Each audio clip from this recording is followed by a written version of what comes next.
Bacaan Harian Katolik 7 Agustus 2025.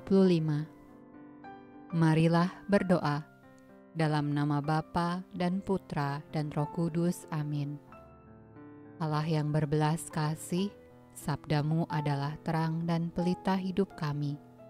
Utuslah Roh Kudusmu untuk membuka telinga, hati dan budi kami untuk mendengarkan dan memahami sabdamu.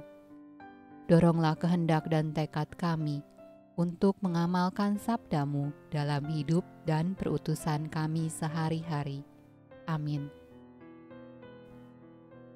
Bacaan dari kitab Bilangan. Kemudian sampailah orang Israel, yakni segenap umat itu, ke padang gurun Zin dalam bulan pertama. Lalu tinggallah bangsa itu di Kades. Matilah Miriam di situ dan dikuburkan di situ.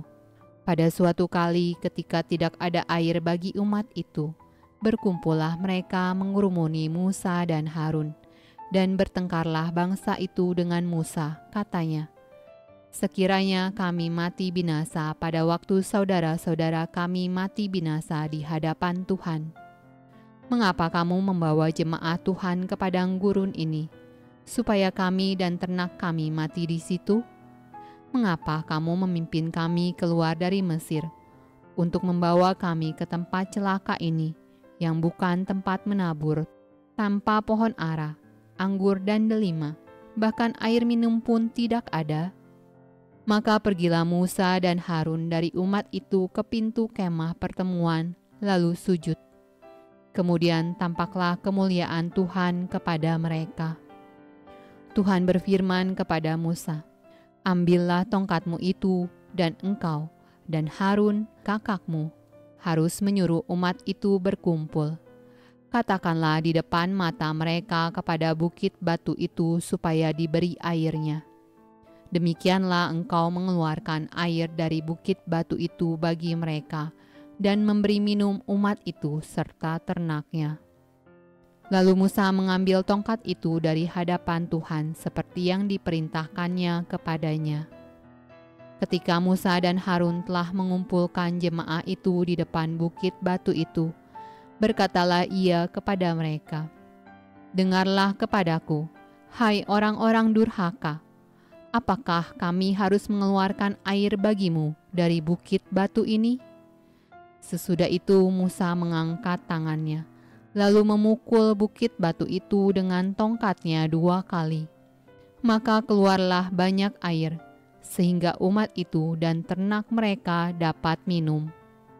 Tetapi Tuhan berfirman kepada Musa dan Harun, "Karena kamu tidak percaya kepadaku, dan tidak menghormati kekudusanku di depan mata orang Israel, itulah sebabnya kamu tidak akan membawa jemaah ini masuk ke negeri yang akan kuberikan kepada mereka." Itulah mata air Meriba, tempat orang Israel bertengkar dengan Tuhan, dan ia menunjukkan kekudusannya di antara mereka. Mazmur tanggapan dari kitab Mazmur. Marilah kita bersorak-sorai untuk Tuhan, bersorak-sorak bagi gunung batu keselamatan kita. Biarlah kita menghadap wajah-Nya dengan nyanyian syukur, bersorak-sorak baginya dengan nyanyian mazmur. Masuklah, marilah kita sujud menyembah, berlutut di hadapan Tuhan yang menjadikan kita. Sebab Dialah Allah kita, dan kitalah umat gembalaannya dan kawanan domba tuntunan tangannya. Pada hari ini, sekiranya kamu mendengar suaranya, janganlah keraskan hatimu seperti di Meriba, seperti pada hari di Masa di padang gurun. Pada waktu nenek moyangmu mencobai aku, menguji aku, padahal mereka melihat perbuatanku. Pembacaan dari Injil Matius. Setelah Yesus tiba di daerah Kaisarea Filipi, ia bertanya kepada murid-muridnya, "Kata orang, siapakah Anak Manusia itu?"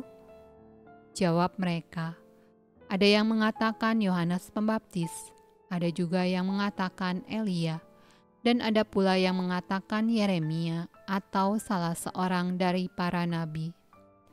Lalu Yesus bertanya kepada mereka, "Tetapi apa katamu, siapakah aku ini?" Maka jawab Simon Petrus, "Engkau adalah Mesias, Anak Allah yang hidup." Kata Yesus kepadanya, "Berbahagialah engkau Simon bin Yunus, sebab bukan manusia yang menyatakan itu kepadamu, melainkan Bapa-Ku yang di sorga. Dan aku pun berkata kepadamu, engkau adalah Petrus, dan di atas batu karang ini aku akan mendirikan jemaatku, dan alam maut tidak akan menguasainya. Kepadamu akan kuberikan kunci kerajaan sorga. Apa yang kau ikat di dunia ini akan terikat di sorga, dan apa yang kau lepaskan di dunia ini akan terlepas di sorga." Lalu Yesus melarang murid-muridnya supaya jangan memberitahukan kepada siapapun bahwa Ia Mesias.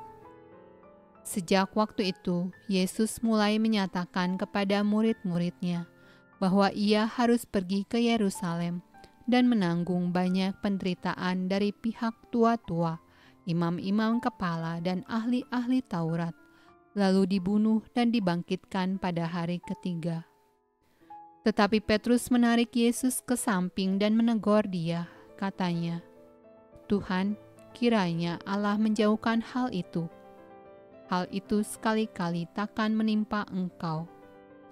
Maka Yesus berpaling dan berkata kepada Petrus, "Nyahlah iblis, engkau suatu batu sandungan bagiku, sebab engkau bukan memikirkan apa yang dipikirkan Allah, melainkan apa yang dipikirkan manusia." Demikianlah sabda Allah. Terpujilah Kristus. Dalam nama Bapa dan Putra dan Roh Kudus. Amin.